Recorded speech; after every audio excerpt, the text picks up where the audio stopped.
السلام علیکم ورحمۃ اللہ وبرکاتہ۔ عزیز طلباء، میں ہوں حافظ محمد افضل اور آپ دیکھ رہے ہیں چودھری غلام رسول and since official YouTube channel. آج کا لیکچر 7th کلاس کی اسلامیات کے تیسرے چیپٹر سے متعلق ہے، جس کا عنوان ہے سیرت طیبہ علی صاحبہ الصلاۃ والسلام۔ عزیز طلباء، اس چیپٹر کو 2 حصوں میں ڈیوائیڈ کیا گیا ہے۔ ایک عہد نبوی صلی اللہ علیہ وآلہ وسلم 10 سالہ مدنی دور کے حوالے سے ہے، جبکہ دوسرا اسوہ حسنہ کی روشنی میں ہماری عملی زندگی کا جائزہ لیا جائے گا۔ لہٰذا اس چیپٹر کے حوالے سے 3-4 لیکچرز ریکارڈ کیے جائیں گے۔ تو اس پہلے لیکچر میں ہم دیکھیں گے نبی کریم صلی اللہ علیہ وآلہ وسلم اور مدنی معاشرے کا استحکام۔ تو اس لحاظ سے حاصلات تعلم کی طرف ذرا دیکھیے، توجہ کیجیے۔ حاصلات تعلم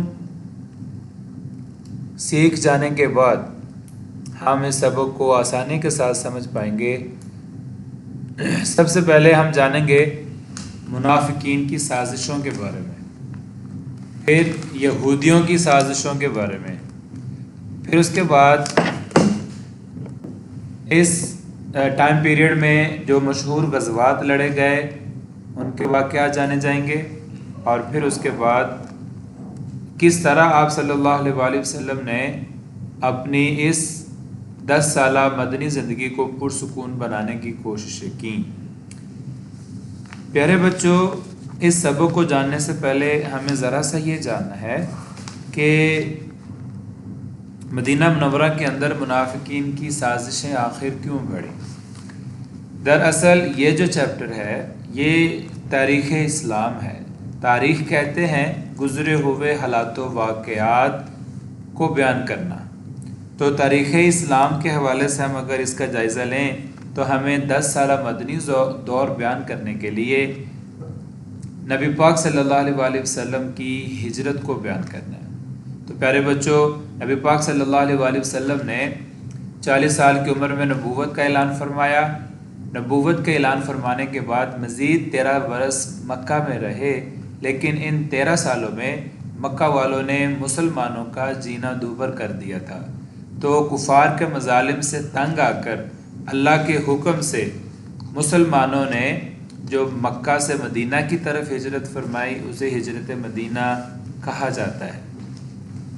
جب حضور صلی اللہ علیہ وآلہ وسلم مدینہ منورہ تشریف لے آئے، مسلمانوں کی کاوشوں سے جو مدینہ والے تھے، بالخصوص جو انصار کا قبیلہ تھا جو ڈومینیٹ کرتا تھا مدینہ میں، وہ مسلمانوں کی کاوشوں کے باعث مسلمان ہو گیا تھا۔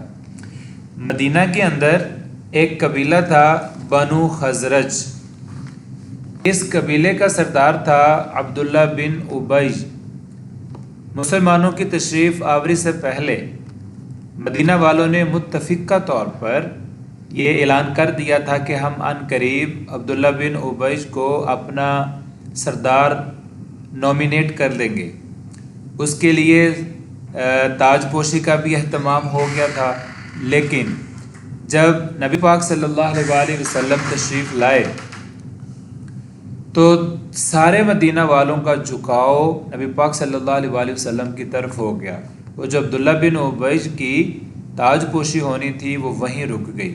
جب عبداللہ بن ابی نے دیکھا کہ میرے خواب شرمندہ تعبیر نہیں ہوئے، تو پھر اس نے اپنے دل میں مسلمانوں سے حسد کرنا شروع کر دیا، دل میں دشمنی رکھی۔ جب اس کو اسلام کی دعوت پیش کی گئی تو اس نے بظاہر اسلام کا لبادہ اوڑھ لیا، لیکن دل سے مسلمانوں سے دشمنی بڑھانا شروع کر دی۔ تو پیارے بچوں، مدینہ منورہ میں یہودیوں کے 3 بڑے قبائل آباد تھے۔ ایک کا نام تھا بنو نذیر، دوسرے کا نام تھا بنو قینقاع، اور اگلے کا نام تھا بنو قریظہ۔ پیارے بچوں، نبی پاک صلی اللہ علیہ وآلہ وسلم نے مدینہ کے یہودیوں کے ساتھ امن و سلامتی کے حوالے سے معاہدے طے کرنا چاہے، اور ان کے ساتھ بات چیت چل رہی تھی، لیکن ان کے ساتھ بات چیت چل رہی تھی، ان کے ساتھ معاہدے ہوئے اور ان معاہدوں کو پورا کرنے کے لیے ہر ممکن کوشش کی جاتی رہی۔ مثلاً یہودیوں کے ساتھ ایک معاہدہ طے پایا جس کے لیے سب سے اہم شرط یہ رکھی گئی کہ مدینہ منورہ میں رہنے والے یہودی قریش مکہ اور ان کے مددگاروں کو پناہ نہیں دیں گے۔ نمبر 2، مظلوم کی مدد کی جائے گی۔ نمبر 3، اگر کسی دشمن سے جنگ ہوگی تو یہودی بھی مسلمانوں کے ساتھ جنگی اخراجات برداشت کریں گے اور ان کا دفاع کریں گے۔ مدینہ منورہ کے یہود نے خوش دلی سے اس معاہدے کی تمام شرائط کو قبول کیا اور معاہدے کی دستاویز پہ دستخط کر دیے۔ غزوہ بدر میں مسلمانوں کی فتح کے بعد یہودیوں کی مسلمانوں کے ساتھ دشمنی اور بغض و حسد میں تیزی آ گئی تھی اور انہوں نے مسلمانوں کو آپس میں لڑانے کی کئی کوششیں کیں مگر کامیاب نہ ہو سکے۔ پیارے بچوں، ایک طرف مکہ کے قریش تھے جو غزوہ بدر سے شکست سے دوچار ہوئے تھے اور مسلمانوں کے اور خلاف ہو گئے تھے۔ دوسری طرف مدینہ میں عبداللہ بن ابی جو رئیس المنافقین کے طور پہ سامنے آیا تھا، مسلمانوں کو در پردہ نقصان پہنچاتا رہا۔ تیسری طرف مدینہ میں آباد یہ یہودی تھے جن کے 3 قبائل تھے، تو بیک وقت جب نبی پاک صلی اللہ علیہ وسلم نے اسلامی ریاست کی بنیاد رکھی تو بیک وقت ان 3 مسائل کا سامنا کرنا پڑا۔ تو ان 3 مسائل کو سارٹ آؤٹ کرنے کے لیے، ان کو سیٹل کرنے کے لیے نبی پاک صلی اللہ علیہ وسلم نے بہت سے اقدامات کیے اور ان میں سے سب سے بڑا قدم ان یہودیوں کے ساتھ امن و سلامتی کے معاہدے قائم کرنا تھے۔ لیکن یہ یہودی ہر ممکن کوشش کر کے مسلمانوں کو نقصان پہنچاتے تھے۔ سب سے پہلے چھوٹے درجے پہ ان یہودیوں کے ساتھ جنگیں لڑی گئیں۔ جس جنگ میں حضور خود شریک ہوتے تھے اس جنگ کو غزوہ کہا جاتا ہے۔ تو سب سے پہلے غزوہ بنو قینقاع ہوا۔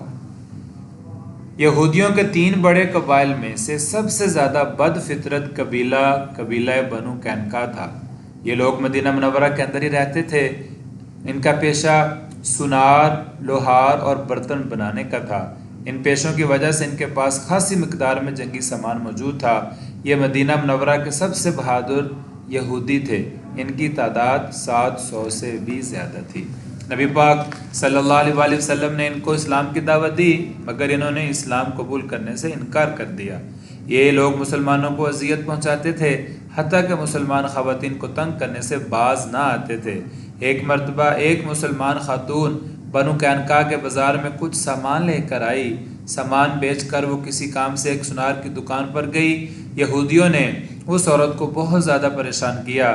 اس عورت نے مدد کے لیے دہائی دی۔ ایک مسلمان وہاں سے گزر رہا تھا، اس کو پتہ چلا تو اس نے یہودی سنار کو قتل کر دیا۔ یہودی اکٹھے ہو کر آ گئے اور اس مسلمان کو شہید کر دیا۔ جب اس واقعے کی ساری خبر نبی پاک صلی اللہ علیہ وسلم کو ہوئی، مسلمان شہید کے لواحقین نے نبی پاک صلی اللہ علیہ وسلم سے تقاضا کیا، قصاص مانگا، انصاف مانگا۔ تو نبی پاک صلی اللہ علیہ وسلم نے مسلمانوں کو اکٹھا کر کے یہودیوں میں بنو قینقاع کا محاصرہ کیا۔ یہ یہودی ڈر کے مارے کلا میں چھپ گئے، کلا بند ہو گئے۔ 15 روز تک مسلمانوں نے ان کا محاصرہ رکھا۔ اللہ تعالیٰ نے یہودیوں کے دلوں میں مسلمانوں کا رعب ڈالا۔ بالآخر یہودیوں کو ہتھیار ڈالنے پڑے اور انہوں نے اعلان کر دیا کہ اے اللہ کے رسول، آپ جو بھی معاہدہ کریں گے ہم اس کو قبول کریں گے، ابھی فی الوقت ہماری جان بخش دی جائے۔ تو یوں نبی پاک صلی اللہ علیہ وسلم نے انہیں حکم دیا کہ سب سے بڑا معاہدہ یہ ہے کہ آپ مدینہ چھوڑ کے شام کی طرف چلے جائیں، تب آپ کو امن و امان فراہم کیا جائے گا۔ غزوہ بنو قینقاع کے بعد پھر ایک غزوہ بنو نذیر سامنے آیا۔ یہودیوں کے ساتھ امن و سلامتی کا معاہدہ طے تو ہو گیا تھا، لیکن یہودی ابھی غصے میں تھے کہ ہمیں ہمارے علاقے سے کیوں نکالا گیا ہے۔ تو یہودیوں کا ایک اور قبیلہ بنو نذیر، اس کے اندر بھی کچھ لوگ جو مسلمانوں سے بغض رکھتے تھے، انہوں نے مسلمانوں سے انتقام لینے کی منصوبہ بندی کی۔ اس منصوبہ بندی کے اندر جو منافقوں کا سردار تھا عبداللہ بن ابی، اس سے رابطہ کیا گیا۔ اس عبداللہ بن ابی نے کہا تم جہاں تک ممکن ہو سکے مسلمانوں کو نقصان پہنچاؤ، میں تمہاری مدد کے لیے 2000 جنگجوؤں کا لشکر بھیجوں گا۔ یہودیوں کا یہ سننا تھا کہ وہ بالکل جنگ کے لیے تیار ہو گئے اور انہوں نے مسلمانوں کو للکارا۔ اللہ تعالیٰ نے وحی کے ذریعے نبی پاک صلی اللہ علیہ وسلم کو ساری صورتحال سے آگاہ کر دیا، اور آپ صلی اللہ علیہ وسلم نے مسلمانوں کو یہودیوں کے خلاف ہتھیار اٹھانے کے لیے ذہنی طور پہ تیار کیا، جنگ کے لیے تیار کیا۔ نبی پاک صلی اللہ علیہ وسلم جب مسلمانوں کا لشکر لے کے بنو نذیر کی طرف گئے تو عبداللہ بن ابی نہ آیا، اپنے وعدے سے مکر گیا۔ 15 دن کے محاصرے کے بعد اللہ تعالیٰ نے ان کے دل میں رعب ڈالا اور انہوں نے ہتھیار ڈال دیے۔